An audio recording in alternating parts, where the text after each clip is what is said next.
Imagine this, you have 10,000 rupees left in your bank account after paying all your monthly expenses. Then this newly made friend of yours comes in and asks to borrow money and promises to pay by the beginning of next month as soon as the salary comes in. Now the few times you've hung out, you've had a great time and you got along really well. But you don't know this person long enough or well enough to know how good or reliable they are with money. Now this is where a credit score comes in. Credit score is basically like a trust signal. It is a 3-digit number which ranges from 300 to 900 and basically shows how reliable or good you're with credit based on your past credit behavior. Every time we apply for a loan to a bank, the first thing they do is check your credit score. And this score influences whether or not they approve of giving loan to you, what is the rate of interest at which they want to give the loan to you, or what is the time duration for the repayment of the loan. Now, how is this all important score calculated? Nobody knows the exact formula for sure. But here are 5 factors which contribute significantly towards the calculation. The first one is payment history. This is the most important factor. In this, they see whether you've paid the EMIs, the bills, the payments, all as per the due date. If there has been any default in payment at any time, how long was the payment delayed for, how much of the payment was not made, if the banks had any issues or difficulty in receiving money from you, or if there are any ongoing cases against us like bankruptcy. The second one is credit utilization.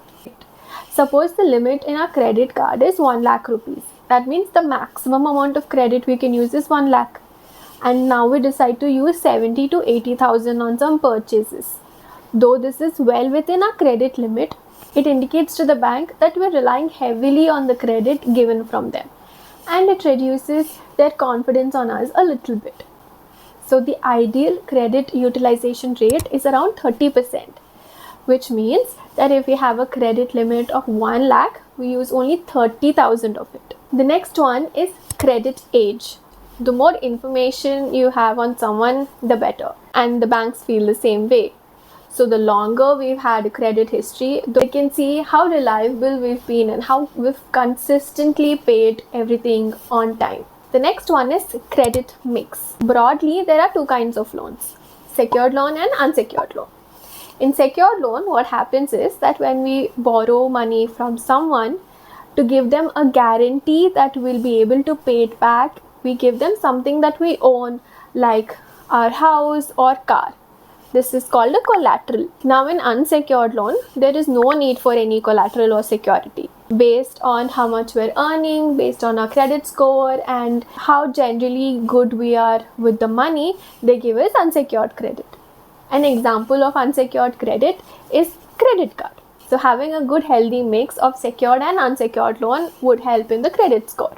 The next one is new credit inquiries. Suppose we want a loan from a bank and we apply for it. But by the time the bank reaches out to us with its decision, we get very anxious and then we start applying for loans in other banks just in case.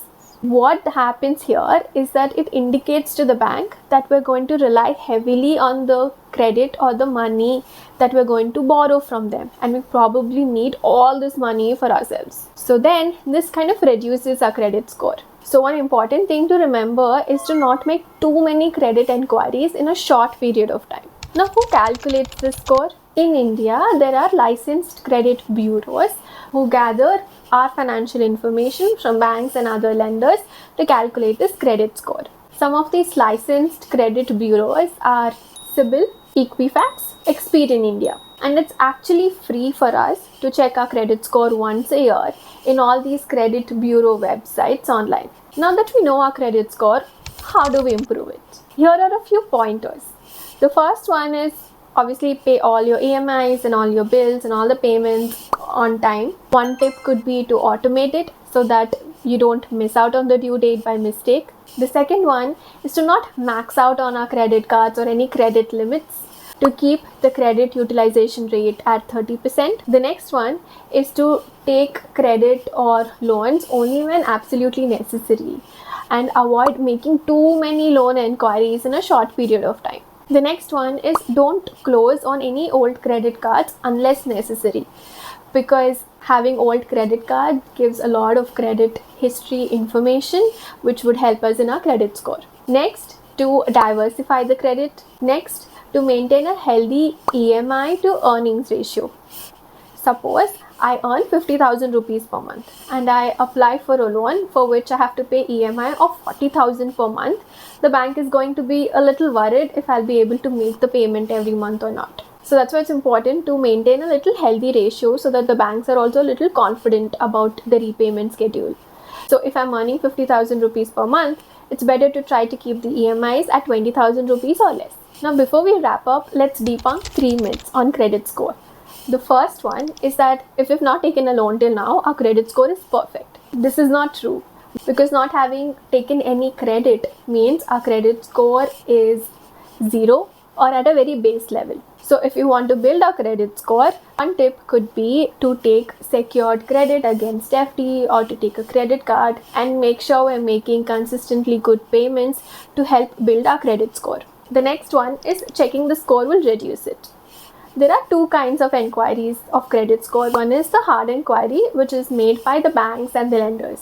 So when they make too many inquiries of our credit score in a short period of time, that kind of reduces our credit score. The next one is soft inquiries. So that's when we check it by ourselves.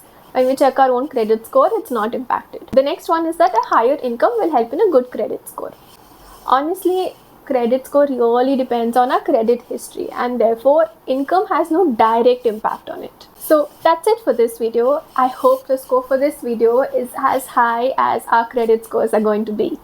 So see you soon in the next one. Until then, bye bye.